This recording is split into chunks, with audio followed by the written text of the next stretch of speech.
Okay, let's dig into this. When you think about mathematics, pure math especially, it feels like, well, like the ultimate objective Right. space. Numbers are numbers, proofs are logical sequences. Solid. Exactly. Solid. Universal truths, you know, free from all the human drama we see elsewhere. That's certainly the aspiration. Uh, A correct proof should just work. Anywhere, anytime, no arguments. but what happens when things aren't so clear-cut?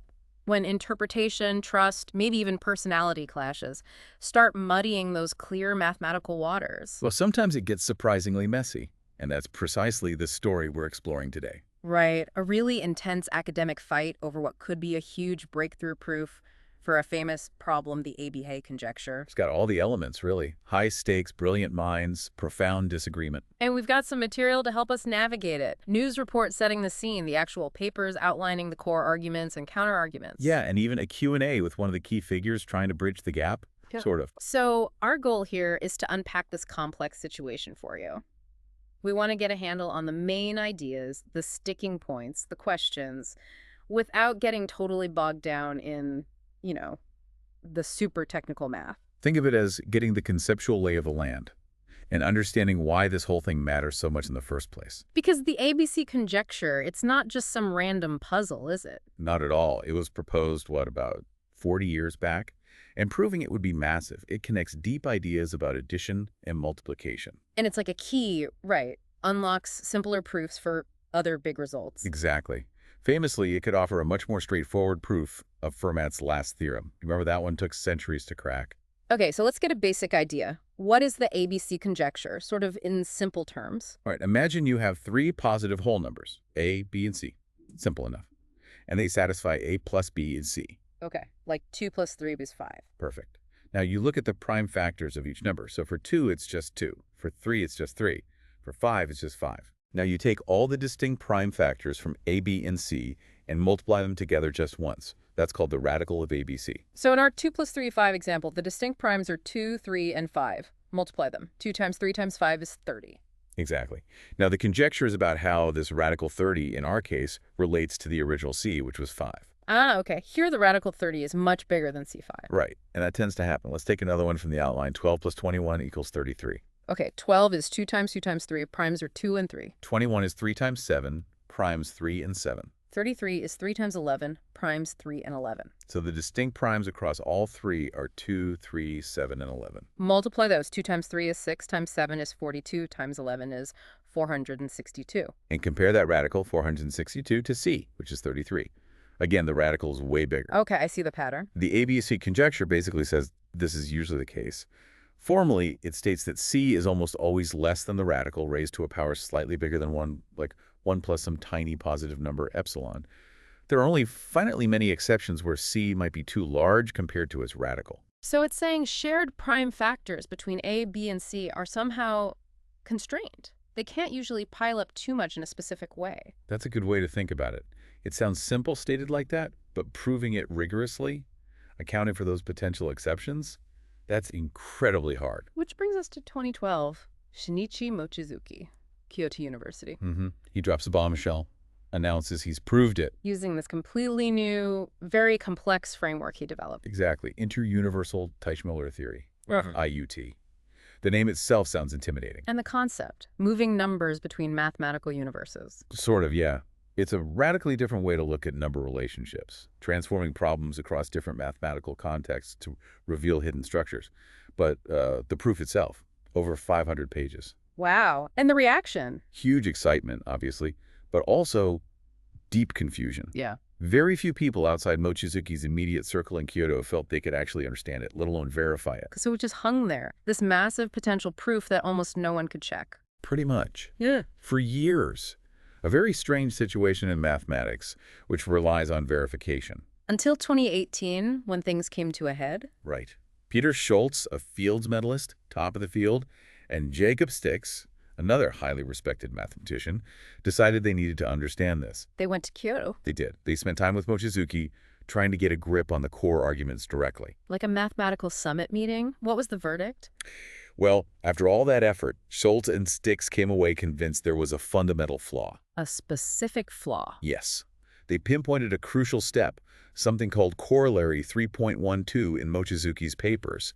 They argued the logic there just didn't work. It was an unjustified leap, in their view. And they published this critique. Yes, very publicly, in a paper titled, quite bluntly, Why ABO is Still a Conjecture. Oof, no ambiguity there. How did Mochizuki react? Fiercely. He and his supporters completely rejected the critique. They maintained the proof was sound, the logic held, and that Scholze and Stix had fundamentally misunderstood the theory. So a complete standoff.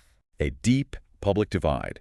And then, adding fuel to the fire, Mochizuki's original papers were formally published in 2021. Okay, publication usually means peer review, acceptance. Well, yes, but they were published in a journal based at Mochizuki's own institute, where he's the editor-in-chief. Ah. Now, that might follow the procedural rules, technically, but it definitely raised eyebrows. It just highlighted how difficult standard peer review becomes when the few people arguably capable of deeply reviewing the work are already central figures in the dispute itself. Right, it becomes very tangled. Trust and communication seem to break down. Precisely. So you had this situation, the Kyoto group saying proof is correct, much of the international community siding with Scholze and Stix saying there's a gap, and then Kirti Joshi steps in. Right. Kirti Joshi from the University of Arizona, he comes forward with essentially a third option. Which is? He argues that, in a way, both Mochizuki and Scholze Stix are wrong about crucial aspects. Okay, now that is interesting. How so? Joshi seems to think Mochizuki's IUT theory is genuinely groundbreaking, full of profound ideas, but he thinks the original proof was incomplete. Incomplete how? Specifically, Joshi claims Mochizuki didn't rigorously define or prove the existence of certain key mathematical objects needed for the proof to work. He calls these arithmetic holomorphic structures. So, like, the grand architectural vision was there, but some crucial bricks weren't properly made or described in the original plans. That's a great analogy. And Joshi claims his own work does provide those missing pieces. He's offered what he calls an improved version of the theory, aiming to rigorously define these structures and, crucially, fix that disputed corollary 3.12. He thinks he's repaired the bridge that Scholze and Stix said was broken. Essentially, yes. He wrote his own paper, a final report on the Mochizuki-Stix controversy. And his conclusion in that report. Bold claims. He says his Scholze and Stix's specific mathematical critique is incorrect, and he concludes that the Abbaskir conjecture is actually proven, if you accept his enhancements, his foundational work that completes the theory. Wow. So his stance is, the proof works, but only with my additions. How did Mochizuki take this offer of a fix? Not well, apparently. The sources say Mochizuki strongly dismissed Joshi's work, calling it fundamentally misguided. So instead of resolving the dispute, Joshi's intervention seems to have just added another layer of disagreement. It seems that way. Mochizuki doesn't accept Joshi's fix as valid or necessary. Okay, let's try to step back and grasp the core ideas in contention here, drawing from the sources, especially that Q&A. We need to understand conceptual battleground without getting lost in the symbols. Right. So the fundamental issue, at its heart, seems to be about the existence and handling of certain mathematical structures. Are they really there, and does the proof use them correctly? Scholze and Stix basically said no to that, right? Especially around corollary 3.12. They felt the necessary objects or relationships between different mathematical viewpoints, these Hodge theaters or arithmetic holomorphic structures, perhaps, either couldn't exist as required, or the logic connecting them was flawed. They essentially said, you can't build that logical bridge the way you claim. And Joshi's response is? Joshi says, yes, you can build a bridge. These structures do exist. But he seems to agree implicitly with Scholze and Stix on one point. Mochizuki hadn't perhaps fully proven their existence or properties rigorously in the original papers. Okay. Joshi claims his work provides that rigorous proof of existence, the precise definitions. He's saying, here's the blueprint and the material certificate for the bridge components. They are sound, and this is how they connect.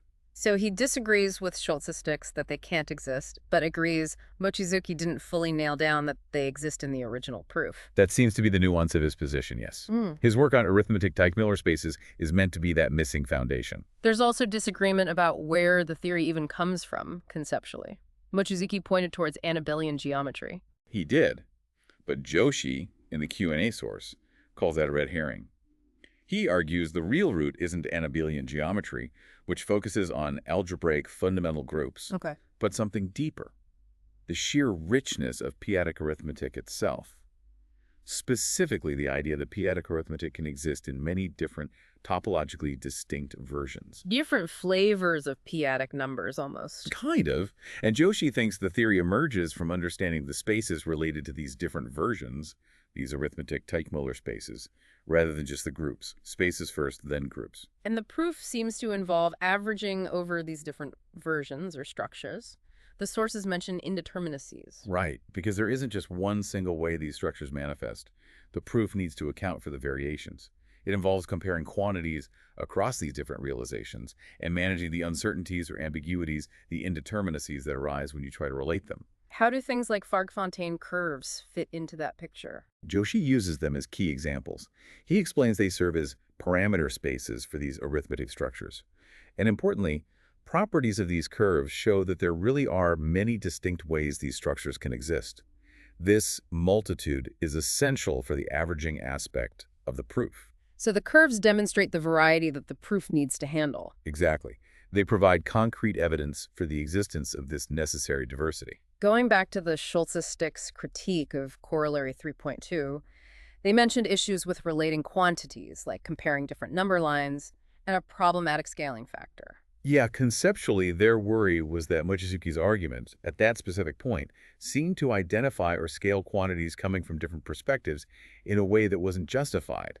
They saw an inconsistency, symbolized perhaps by that J-squared factor they highlighted, which they felt broke the logical chain needed for the inequality. And Joshi claims his framework fixes this. He argues that by providing the rigorous definitions and constructions for these structures, his work establishes the canonical relationships and ensures that comparisons and scalings are mathematically sound, thereby validating that crucial step. Okay, so boiling it down conceptually, it's a fight over whether these fundamental structures exist robustly, how they are defined, where the theory originates, and whether the proof correctly navigates the complexities of their multiple realizations. That captures the essence of the mathematical debate, yes.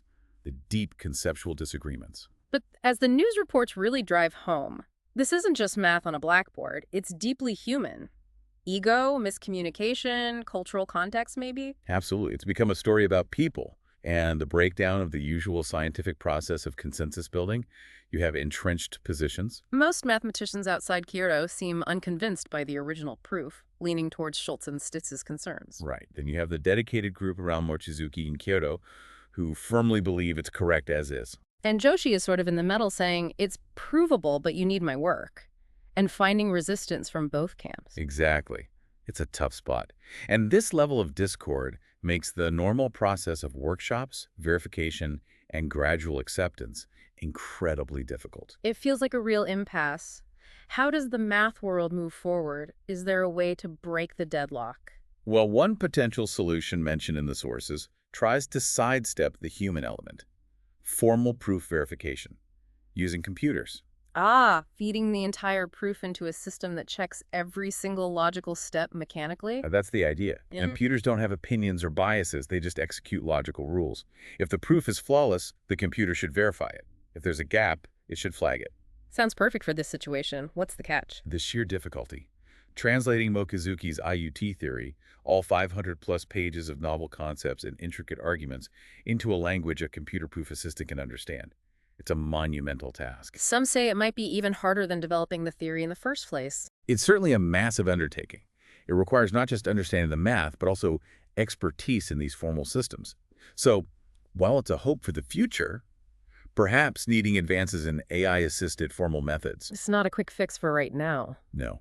So, for the time being, the community might just have to live with this division, this uncertainty about one of its most important conjectures. So what a journey from this fundamental question about numbers, A plus BCC, to this incredibly complex, revolutionary theory. A sharp, high-profile critique, a proposed third way offering a fix, and all the human tension surrounding it. It really leaves us with these big questions hanging, doesn't it? Is a BC actually proven? Whose interpretation of these incredibly abstract structures holds water? And maybe most importantly, can the mathematical community find a way to bridge this kind of divide? How does knowledge advance when communication breaks down so severely? It's fascinating. It shows that even in pure mathematics, this supposedly objective field, the human elements, how we interpret, how we communicate, who we trust, are just inescapable, aren't they? Absolutely. This whole saga is a powerful reminder that discovering and validating even the deepest mathematical truths is still, fundamentally, a human process, with all the brilliance and the friction that entails. It reveals as much about the process of knowledge creation as it does about numbers themselves. A really profound thought to end on, exploring the abstract and finding humanity right at